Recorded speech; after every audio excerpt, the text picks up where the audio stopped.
یہاں پائی جاتی ہیں. امریکی نائب سفیر انہیں کہا جاتا ہے, سیاسی معاملات کو بھی دیکھتے ہیں. زیک ہارنی رائڈر, ان کا نام مجھے ہمیشہ پڑھتے ہوئے دقت ہوتی ہے, کیا کروں, انگریز نہیں ہوں. یہ ایک زمانے میں US قونصلیٹ لاہور میں بھی تعینات رہے. یہ وہی شخص ہیں جو امریکی کانگریس مین کا جب وفد آیا ہوا تھا ان کے ہمراہ بھی تھے, جو اسلام آباد میں یہ شائع ہوئے ان کے ہمراہ بھی یہ تھے. پاکستانی سیاست کے اوپر امریکی جو سفارتی عملہ ہوتا ہے اس میں سب سے مستند و تجربہ کار یہ شخص ہیں سفارتی طور پر. ان کی جو ملاقات ہوئی ہے بیرسٹر گوہر سے ان کی رہائش گاہ کے اوپر آج دوپہر, اسے میں سب سے امپورٹنٹ سمجھ رہا ہوں, کیونکہ یہ ملاقات تب ہو رہی ہے جب امریکی کانگریس مین کا وفد یہاں سے ہو کے جا چکا اور وہاں جا کے ایک کانگریس مین نے عمران خان کے حق میں بات بھی کی ہے. تو آبویسلی یہ ملاقات معمول کی تو ہے نہیں, حال چال پوچھنے کے لیے تو ہے نہیں. پاک بھارت تناؤ بالکل ڈسکس ہوا ہوگا, پاکستان کی سیاسی صورتحال بالکل ڈسکس ہوئی ہوگی, بیرسٹر گوہر کے جو شکوے شکایات ہیں یا ان کی جو تجاویز ہیں وہ انہوں نے سنی ہوں گی, امریکہ کے کردار کے اوپر بات ہوئی ہوگی. اور آبویسلی یہ جو اتنا ہم ذمہ دار نائب سفیر اگر کسی سیاسی جماعت کے سربراہ سے ان کی رہائش گاہ ملنے جاتا ہے تو وہ اپنی حکومت کے کہنے پہ یا ان کے پیغام کے بعد, ان کے سگنل کے بعد ہی ملنے جاتا ہے. یہ ہے میری ریڈنگ اس اہم ملاقات کے اوپر. اس کا مطلب ہے کہ سم ہاؤ امریکی حکومت, امریکی سفارت خانہ اس صورتحال سے بے خبر نہیں ہے, لا علم نہیں ہے. Somehow they are trying to connect the dots. یہ سب سے امپورٹنٹ ڈیولپمنٹ ہے PTI کے لیے جو آج زیک کی ملاقات ہوئی ہے بیرسٹر گوہر کے ساتھ. اب بھارت کے اوپر آ جاتے ہیں. بھارت نے 2-3 معاملات کیے ہیں. ایک تو جو کل انہوں نے اعلانات کیے یونیلیٹرل سنتاس معاہدہ اور دیگر ایشو کے اوپر. اب اندازہ کریں کہ ہاؤ اسمال دے آر, کس قدر نیچ حرکتوں پہ اترے ہیں. وہ جو VP ہیں راجیو شکلا BCCI کے کرکٹ بورڈ کے, وہ کہتے ہیں جی ہم پاکستان کے ساتھ کوئی بائیلیٹرل سیریز آئندہ کے بعد نہیں کھیلیں گے. تو بندہ پوچھے پہلے آپ کون سی سیریز کھیل رہے ہیں؟ پہلے بھی آپ چیمپئن ٹرافی میں کہتے ہیں جی ہمیں نیوٹرل وینیو دیا جائے, انٹرنیشنل کوئی ایونٹ آ جائے تو پھر آپ میچ کھیلتے ہیں. بائیلیٹرل سیریز کب سے ہو رہی ہیں؟ پاکستانی لاسٹ ٹائم گیا تھا جب رانا نبی چھا گیا تھا وہاں پہ, تو بائیلیٹرل سیریز تو ہو ہی نہیں رہی, ایم ہی پھونپا. پھر آگے سنیں, وہ فواد خان نے فلم کی جا کے انڈیا میں, بڑے شاندار اس کے پوسٹر اور بڑی اچھی رومانچک قسم کی تصاویر میں نے دیکھی. وہ ابیر گلال نامی مووی ہے, اس کا جو نام ہے مجھے تو اس کی سمجھ بھی نہیں ہے. وہ انڈین انفارمیشن کا جو شعبہ ہے, ان کی جو منسٹری ہے جو ہمارے یہاں آتا آرڈ کے پاس ہوتی ہے, انہوں نے کہا جی ہم اس کی ریلیز ہونے لگی تھی, ہم روک رہے ہیں. اس بیچارہ کیا قصور ہے, بس نفرت کو پرچار کرنا ہے. یہی نہیں بلکہ جو پاکستان کا وہاں ہائی کمیشن ہے اس کے باہر بیریکیڈز بھی ہٹا دیے کہ جی یہ ہم نے چونکہ پروٹوکول کام کیا ہے تو بیریکیڈز ہٹا دیتے ہیں, لوگ وہاں احتجاج کریں گے. اب بدلے میں یہاں بھی احتجاج ہو رہے ہیں انڈین ہائی کمیشن کے باہر.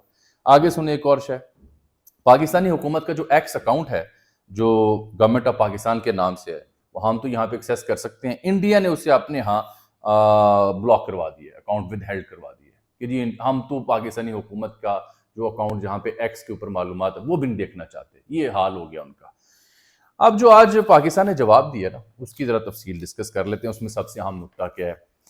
بھارت کے لیے پاکستان کی ایئر اسپیس بند ہوگی. آئی تھنک یہ سب سے امپورٹنٹ اور سگنیفیکنٹ موو ہے پاکستان کی جانب سے. انڈس واٹر ٹریٹی انہوں نے یونیلیٹرلی ابینس میں لے کے گئے, ابیانس میں, یعنی تعطل کا شکار کی. تو یہ سب سے امپورٹنٹ ہے پاکستان کی جانب سے. واگا بارڈر سمیت تمام بارڈر پر ٹرانزٹ ٹریڈ بند ہوگی. بھارت کے ساتھ ہر قسم کی تجارت بند ہوگی. سکھوں کے سوا بھارتیوں کے ویزے کینسل کیے ہیں. بھارتی تاشر ناپسندہ قرار, ملک چھوڑنے کا حکم. شملہ معاہدے سمیت بھارت کے ساتھ تمام معاہدے معطل ہم کر سکتے ہیں اور کریں گے اگر انہوں نے انڈس واٹر ٹریٹی ختم کی. یعنی LOC کا سٹیٹس یا جو فوجیں شملہ معاہدے کے بعد اپنی اپنی جگہوں پہ واپس آئی تھی, ایک بین الاقوامی سرحد بنی تھی, اس کا احترام نہیں کیا جائے گا. دریائے سندھ کا پانی بند کیا تو پوری طاقت سے جواب دیا جائے گا, یعنی پھر جنگ ہوگی. بھارتی سفارت خانے کا سٹاف 30% تک محدود کر دیا. سادہ سی بات یہ ہے کہ جو انڈیا نے پاکستانی سفارتی عملے کے ساتھ کیا 50 سے 30, پاکستان نے بھی وہی جواب دیا. ان کے ملٹری توشی انہوں نے واپس بھیجے, ہم بھی واپس بھیج رہے ہیں. اور جو انہوں نے ٹریڈ بند کی ہم نے بھی ٹریڈ بند کر دی, ویزے بند کیے ہم نے بند کر دی. لیکن ایک بات کی میں داد دوں گا, سکھ یاتریوں کے ویزے بند نہ کر کے پاکستان نے بڑا شاندار پتہ کھیلا. کیونکہ سکھ یاتری پنجابی کا پرچار پاکستان کی جس طرح سے وہ مہمان نوازی سے محظوظ ہو رہے ہیں, آپ نے اس سیگمنٹ کو انٹیکٹ کر لیا کہ آپ آ سکتے ہیں. یہی اصل میں بھارت کا مسئلہ تھا. کل میں نے حبیب اکرم کے ساتھ بھی جب گفتگو کر رہا تھا اور اکبر باجوہ کے ساتھ بھی, ہمارے معزز دوست ہیں, تو عرض کی تھی وہ مستقبل کے چینل پہ کہ بھارت نے یہ جو 4-5 پابندیاں لگائی ہیں یہ پاکستان کو آئسولیٹ کرنے کے لیے لگائی ہیں, جو سکھ ٹورزم بڑھ رہا تھا اس کو روکنے کے لیے لگائی ہیں, بنگلہ دیش کے ساتھ قربتوں کے لیے لگائی ہیں, پاکستان کو مجبور کرنا ہے کہ دریائے سندھ پہ وہ رلائے کرے, اور سندھ کے دریا کے اوپر نہریں بنی تھی پاکستان میں, اس کے اوپر انٹرنل تنازع ہو. تو وہ بھی بلاول پہنچ گئے ہیں PM سے ملنے کے لیے. میرا خیال اب نہرو کا مسئلہ بھی ٹھنڈا ہو جائے گا. تو یہ پاکستان نے جو موو کی کہ سکھ یاتری جو ہیں ان کے لیے ویزے کی پابندی نہیں, وہ آ سکتے ہیں. بسم اللہ. اب انڈیا کہے سکھوں کو کہ نہیں ہم آپ کو نہیں جانے دیں گے، پھر پتہ لگے گا. یہ اچھی موو ہے. اس کے علاوہ جو سب سے امپورٹنٹ بات ہے نا وہ ہے جو ایئر سپیس کے اوپر پابندی لگائی ہے. اس کے اوپر میں آپ سے عرض کروں کہ جتنی بھی انڈین اون انڈیا کے جو اپنی ایئر لائنز ہیں یا انڈین بزنس مینس کی ایئر لائن ہے ان کے اوپر پابندی ہوگی. اس سے کیا ہوگا، جب 2019 میں بالاکوٹ حملے کے بعد پاکستان نے انڈین فضائی حدود بند کی تھی تو انڈین ایئر لائنز کو کافی مالی نقصان اٹھانا پڑا تھا. مثلا ایئر انڈیا کو جو ان کی فلیگ بیرر ہے، اس بندش کی وجہ سے تقریباً 6 سے 7 ارب روپے کا نقصان ہوا تھا. 6 سے 7 ارب روپے کا. اور وجہ طویل روٹ ہو جاتے ہیں، پاکستان کی فضائی حدود آپ استعمال نہیں کر سکتے، اضافی ایندھن استعمال کرنا پڑتا ہے، پروازوں کا دورانیہ طویل ہو جاتا ہے. جو دیگر انڈین ایئر لائنز تھیں جیسے کہ جیٹ ایئر ویز، ان کو بھی کروڑوں اربوں کا نقصان پہنچا تھا. اور ہر ماہ انڈین ایئر لائنز کو اس وقت 400 سے 500 کروڑ روپے کا نقصان سہنا پڑ رہا تھا. کیونکہ پاکستانی فضائی حدود جب بند ہوتی ہے تو پھر کیا ہوتا ہے، پھر یہ ہوتا ہے جو فلائٹس آتی ہیں دہلی سے اور ممبئی سے یورپ کے لیے جو پاکستان کا رستہ استعمال کرتی ہیں وہ متاثر ہوتی ہیں، ان کو دوسرا رستہ استعمال کرنا پڑتا ہے سمندری اور دیگر ممالک سے گزر کے. جو فلائٹس جاتی ہیں سینٹرل ایشیا میں، وسطی ایشیا ممالک میں، آذربائیجان، ازبکستان، ترکمانستان وغیرہ میں، وہ پھر اور نارتھ امریکہ میں ان کو بہت لمبا روٹ اختیار کرنا پڑتا ہے.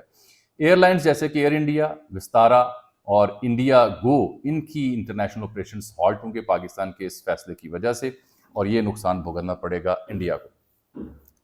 اب میں 2 باتیں آپ سے اور عرض کرنا چاہ رہا ہوں اس موقع کے اوپر کہ کیا یہ جو پاکستان کا پانی بند کیا جا رہا ہے اس سے پاکستان بنجر ہو جائے گا، پاکستان کی صورتحال کیا ہوگی، وہ بیان کرنا آپ کے سامنے مقصود ہے. جو انڈس بیس کا آبپاشی کا نظام تھا اس کا 80% سے زائد پانی جیلم سمیت اور دیگر کے پاکستان کی طرف آنا تھا. 3 مشرقی دریا اور 3 مغربی دریا کی کہانی میں کل بیان کر چکا ہوں. اب اس میں مسئلہ یہ ہے کہ اگر بھارت پاکستان کا پانی روکتا ہے تو یہ کوئی 117 بلین کیوبک میٹر پانی ہر سال بنتا ہے جو پاکستان کی طرف آتا ہے اونچائی سے نیچے آنے کے لیے. اگر اونچائی سے پانی آ رہا ہے جو بھارت کے پاس مقبوضہ کشمیر کے علاقے ہیں، اگر وہ پانی کو ذخیرہ کرنا چاہتے ہیں، روکنے کا طریقہ یہی ہوتا ہے، تو انہیں 260 میٹر اونچے اور 592 میٹر طویل ڈیم بنانے پڑیں گے جو کہ نہیں بن سکتے، ناممکن ہیں. مسئلہ یہ ہوا کہ وہ برف چونکہ کم پڑی ہے تو پانی کم آئے گا تو فار ٹائم بینگ تو وہ روک لیں گے. مسئلہ ہوگا جب بارشیں زیادہ آئیں گی اور سیلاب آئے گا تب وہ پانی چھوڑیں گے جس سے پاکستان متاثر ہو سکتا ہے. فی الحال یہ جو انہوں نے وار ویج کی ہے جس میں نے کل بھی عرض کی کہ یہ اس میں ورلڈ بینک جو ہے وہ گارنٹر ہے، ورلڈ بینک کی جو معاہدہ کیا ہے پاکستان کا انڈس واٹر ٹریٹی اس کا گارنٹر ہے، اور اس میں ورلڈ بینک کا رسپانس چیک کرنا ہوگا کہ وہ یونیلیٹرلی انڈیا کو یہ میئر لینے دے گا یا نہیں لینے دے گا. جانے سے پہلے 2 اور مدعے وہ مجھ سے سن لیں. فی الحال یہ تنازعہ پاکستان بھارت کے بیچ مجھے اور شدت اختیار کرتا دکھائی دے گا کیونکہ مودی بہار میں کھڑے ہو کے یہ کہہ رہے ہیں کہ میں ان آتنکیوں کو نہیں چھوڑوں گا جنہوں نے یہ آتنک کیا ہے، ان کے جو سپورٹرز ہیں ان کو بھی سزا ملے گی اور ہم بچی کچی زمین جو ان کی ہے ان کو بھی مٹی میں ملا دیں گے. انگریزی بھی اس نے بولنے کی کوشش کی، بہار میں یہ بیٹھا ہوا تھا، لیکن خواجہ آصف نے آج جواب میں کہا ہے کہ یہ جو مودی ہے یہ دنیا کا سب سے بڑا خود دہشت گرد ہے، گجرات کا بچر ہے. آج جب یہ پریس کانفرنس ہو رہی تھی، انڈیا کی پریس کانفرنس کس نے کی؟ ان کے فورن سیکٹری نے، ایک بیوروکریٹ ہے، ایک سیزنڈ، وہ اکیلا آ کے بیٹھا ہے، اس نے پریس ریلیز پڑھی اور چل دیا. میرا اب تجزیہ آپ سننا اگر چاہیں، یہ تو اقدامات ہو گئے نا، ایک پاکستانی کی طرف میں بیان کر رہا تھا، مجھ سے اگر آپ تجزیہ چاہیں، میرا خیال ہے پاکستان کو بھی 4-5 وزراء بٹھا کے پریس کانفرنس کرنے کی بجائے ایک فورن سیکٹری سے پریس کانفرنس کروانی چاہیے تھی. ہم نے اتنی اہمیت کیوں دی 5 لوگ بٹھا کے، اور وہ 5 جو لوگ بٹھائے اس میں اسحاق ڈار صاحب کبھی وزیر خارجہ رہے نہیں ہیں، خزانہ کے معاملات دیکھتے رہے ہیں، وزارت خارجہ کی ٹرمز کا اتنا پتہ نہیں ہے، حالانکہ 1-2 کتابیں کلنٹن کی وہ کوٹ کر رہے تھے. مثال کے طور پر جب ان سے پوچھا گیا ایک سوال صحافی نے کہ کیا ہم نے 2 ممالک کو اعتماد میں لیا ہے، کانفیڈنس میں لیا ہے، تو وہ جب جواب دے رہے تھے تو وہ کہہ رہے تھے کہ میں نے کچھ ممالک کو کانفیڈنٹ میں لیا ہے. کانفیڈنٹ، وہ کانفیڈنس کہنا تھا، اتنے تو پڑھے لکھے ہیں. یہ ظاہری بات ہے جو سفارتکار ہوتے ہیں، آپ امیجن کریں میری ٹیم ممبر کہہ رہے تھے اگر یہاں پہ ہنا ربانی کھر ہوتی یا کوئی خورشید محمود قصوری ہوتے یا ان جیسے سیزنڈ لوگ ہوتے تو ان کی لب و لہجہ باڈی لینگویج کچھ اور ہوتی. پھر وہ مجھے دیکھ کے تھوڑا مایوسی ہوئی کہ 4-5 لوگ جیسے بیٹھے ہوئے ہیں اور جس طرح سے کمیونیکیٹ کر رہے ہیں اس میں گھن گھرج نہیں تھی، اس میں تپڑ نظر نہیں آ رہا تھا. یہی وہ موقع آتا ہے نا جب سیاسی اتحاد کی بڑی ضرورت پیش آتی ہے اور پھر مناسب بندے جب سامنے آتے ہیں تو بات کچھ اور ہوتی ہے. جیسے ایک زمانے میں ایک جرنیل نے کہا تھا کہ وی ول سرپرائز یو، بڑا مشہور وہ جملہ ہوا اور اس کے پھر آج تک انڈیا اسے بھگت بھی رہا ہے. تو ایسے موقع ہوتے ہیں جب آپ نے اپنی گھن گھرج اور اپنی ساکھ بٹھانی ہوتی ہے۔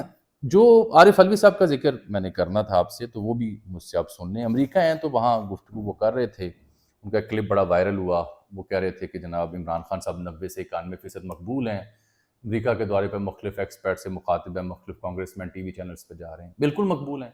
آگے وہ کہتے ہیں جی کہ ایسی مقبولیت تو اللہ نے کچھ نبیوں کو بھی عطا نہیں کی۔ آگے جا کے اس کا مفہوم بھی وہ بیان کریں کہ میرا مقصد یہ نہیں تھا، لیکن وہ جملے وائرل ہوئے تو لوگوں نے احتجاج کیا، حتیٰ کہ جو ہمارے دوست طارق متین صاحب ہیں انہوں نے بھی کہا کہ یہ انتہائی نامناسب بیان ہے، اس پہ انہیں معذرت کرنی چاہیے، رجوع کرنا چاہیے یہ۔ اور جب وہ کہہ رہے ہیں کہ اللہ نے عمران خان کو جو مقبولیت دی وہ کچھ نبیوں کو بھی عطا نہیں کی، تو آگے بیٹھے لوگ کہہ رہے ہیں بے شک بے شک بے شک۔ مطلب تھوڑا خیال کیا کریں، تھوڑا لحاظ کیا کریں۔ ہر بندے کو پتہ ہے کہ عمران خان صاحب سیاسی طور پر ایک حقیقت ہیں، سیاسی طور پر مقبول ہیں، لیکن یہ نبیوں سے موازنہ مطلب کیا سوچتا ہے آپ کو؟ کیونکہ بات سمجھ آتی ہے آپ کو؟ کیوں سینسٹیو ڈومینز میں آپ جاتے ہیں اور بعد میں اسی بیان کی معذرت بھی کرتے ہیں اور کہتے ہیں دل آزاری ہو تو میں معذرت چاہتا ہوں؟ دل آزاری تو ہوگی مسلمانوں کی۔ مسلمانوں کے لیے سب سے اہم کیا ہے؟ دین میں سب سے اہم کیا ہے؟ اللہ اور اللہ کے رسول اور اللہ کے نبی، اللہ کی کتابیں، اللہ کی احادیث، جو نبی کے اوپر احادیث آئیں، جو ان سے راوی کی گئی احادیث ہیں وہ احادیث کہلاتے ہیں، اور اللہ سے منسوب جو بیان ہے وہ قرآن میں آیا ہوا۔ تو یہ پی ٹی آئی کے دوستوں کو تھوڑا ہاتھ کھولا رکھنا چاہیے، یہ زیادتی ہے۔ آپ پھر بعد میں ایسے سینسٹیو جملے ادا کر کے خود پھنس جاتے ہیں۔ فی الحال چائنا کا مجھے انتظار رہے گا کہ چائنا یہاں پہ کیا وے ان کرتا ہے اور امریکہ کی جانب سے کیا بیان آتا ہے۔ پاکستان اقوام متحدہ ورلڈ بینک کو بھی انگیج کرے گا، لیکن جو بھارتی عزائم مجھے دکھائی دے رہے ہیں اس کے مطابق بھارت چاہ رہا ہے کہ خطے میں جنگ کی صورتحال ہو۔ اللہ خیر کرے، اجازت دیجیے، اللہ حافظ۔